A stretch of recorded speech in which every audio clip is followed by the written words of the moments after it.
Hi, welcome to Jyothi IT solutions. ఈ వీడియోలో మనం సింపుల్గా చెప్పుకోవాలంటే ఈ వీడియో ఎందుకనేది క్యూబర్నెటిస్ ఇంటిగ్రేషన్ జెన్కిన్స్లో ఎలా చేస్తాము అనే దాని గురించి ఈ వీడియోలో నేను ఇంట్రొడక్షన్ మాత్రమే ఇస్తున్నాను. అంటే ఒక ఇంటిగ్రేషన్ చేయాలి అంటే మనకు ఏమేం కావాలి, ఏమేమి అవసరం అవుతాయి, ఏమేమి రెడీ చేసుకో ఉండాలి అనేటటువంటిది మాత్రమే ఈ వీడియోలో మీకు వస్తుంది.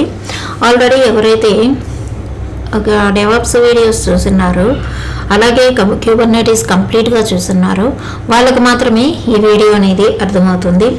డైరెక్ట్గా వచ్చి చూసే వాళ్ళకైతే క్యూబర్నెటిస్ తెలిసిన వాళ్ళకి కూడా అర్థమవుతుంది. డైరెక్ట్గా చూసే వాళ్ళకి క్యూబర్నెటిస్ తెలియని వాళ్ళకి అర్థం కాదు. మీరు అర్థం చేసుకోగలిగితే 1-2 సార్లు చూసినా అర్థమవుతుంది. ఇప్పుడు ఇక్కడ deploying a Docker container with Jenkins అనేటటువంటి హెడ్డింగ్. మనకు ఇక్కడ ఏం చేస్తామంటే డాకర్ కంటైనర్ ఒక అప్లికేషన్ ఆల్రెడీ రన్ అవుతుంది. అది ఎలా రన్ అవుతున్నదంటే మనకు ట్రెడిషనల్ స్టాటిక్ డిప్లాయ్మెంట్ అంటే కంటైనర్స్, డాకరు ఇవేవి రాకముందు మనం అప్లికేషన్ని ఎలా డెవలప్ చేసి డిప్లాయ్ చేసేవాళ్ళము, ఎలా రన్ చేసేవాళ్ళము డిప్లాయ్ చేసి ఆ మెథడ్లో మనకి ఇప్పుడు యాప్ అనేటటువంటిది, అది ఏ యాప్ అయినా అయి ఉండొచ్చు, పర్టికులర్ యాప్ అనేటటువంటిది లేదు, ఎటువంటి యాప్ అయినా అయి ఉండొచ్చు. అలాంటి యాప్ని మన కంపెనీ కానీ, మన ప్రాజెక్టు కానీ, లేకపోతే మన టీం కానీ మన వాళ్ళని వచ్చి అడగచ్చు. మనం డాకర్ కంటైనర్ తోటి రన్ చేయాలి ప్రొడక్షన్లో అని చెప్పేసి అడిగినప్పుడు ఈ సినారియోని మనం ఇలా చేయాలి. ఇప్పుడు చెప్తుండేటటువంటి ఈ సినారియో కోసం మనకు జెన్కిన్స్ సర్వర్ ఒకటి కావాలి. అలాగే జెన్కిన్స్ సర్వర్ అంటే ఆల్రెడీ జెన్కిన్స్ని ఇన్స్టాల్ చేసినటువంటి సర్వర్, ప్రొడక్షన్ సర్వర్ ఒకటి కావాలి.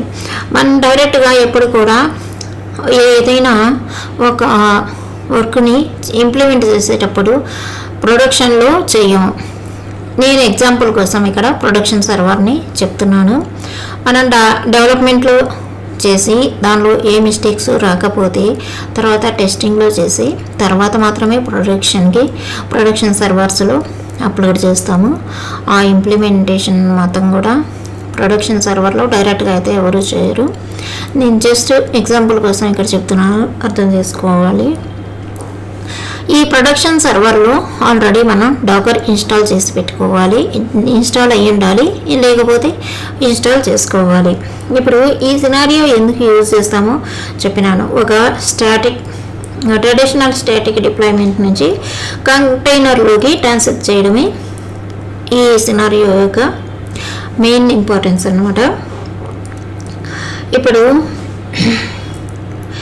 ఇక్కడ మన టీం ఏమడుగుతుందంటే, ఇలా చేసేటటువంటి మనం డాకర్ కంటైనర్ తోటి రన్ చేసేటప్పుడు మనం ఏదైనా మోడిఫికేషన్స్ చేసినప్పుడు కోడ్లో కానీ, సోర్స్ కోడ్లో కానీ, లేకుంటే ఇంకేదైనా మోడిఫికేషన్స్ చేసినప్పుడు అవి ఆటోమేటిక్గా మనకు CI/CD ప్రాసెస్ ద్వారా మెయింటైన్ చేయాలి అని మన టీం అడుగుతుంది.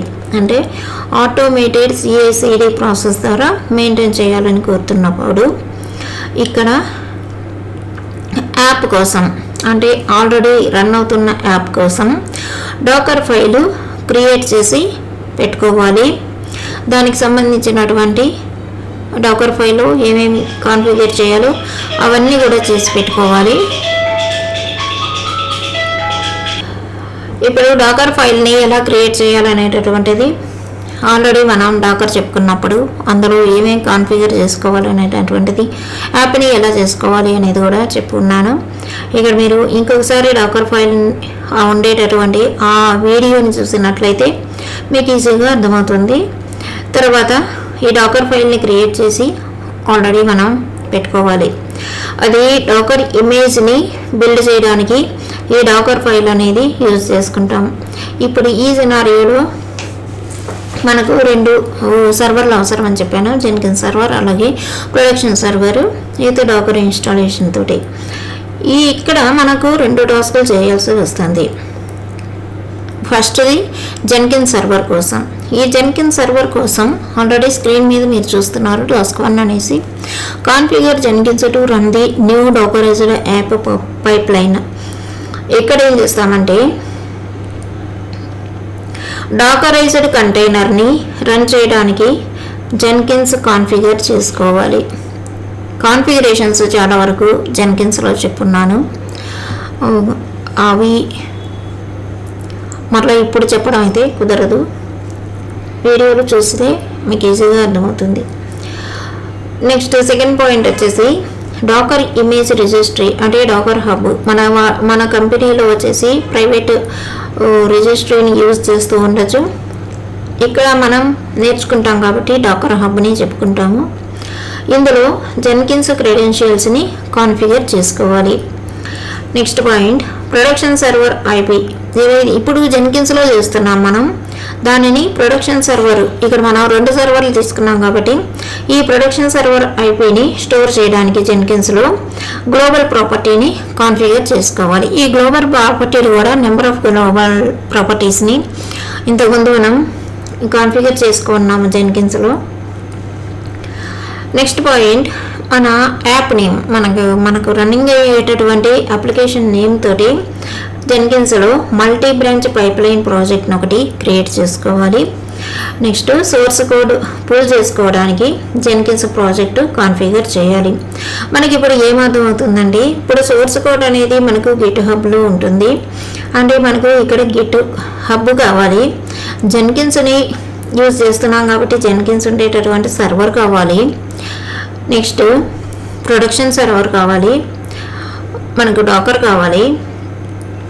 ఇవన్నీ కూడా మనకు కాన్ఫిగరేషన్ రెడీగా ఉన్నప్పుడు మాత్రమే ప్రాక్టికల్గా మనం చేయగలము. ఈ 5 పాయింట్స్ కూడా మనం జెన్కిన్స్ సర్వర్ సైడ్ చేస్తాము.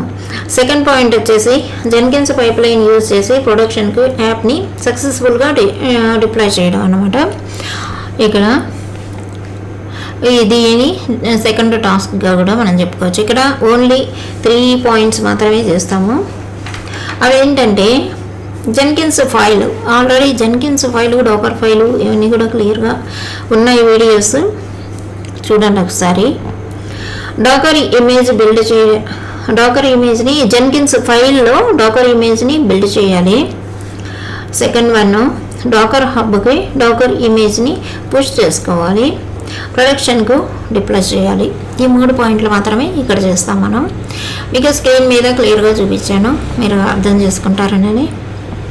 ఈ వీడియో అయితే ఇంట్రొడక్షన్ ఇదేను. ఈ ఇంప్లిమెంటేషన్స్ అన్నీ కూడా ఇప్పుడు మనకు గిట్ కావాలి, జెన్కిన్స్ కావాలి, డాకర్ కావాలి, అలాగే ఒక ప్రొడక్షన్ సర్వర్ కూడా కావాలి.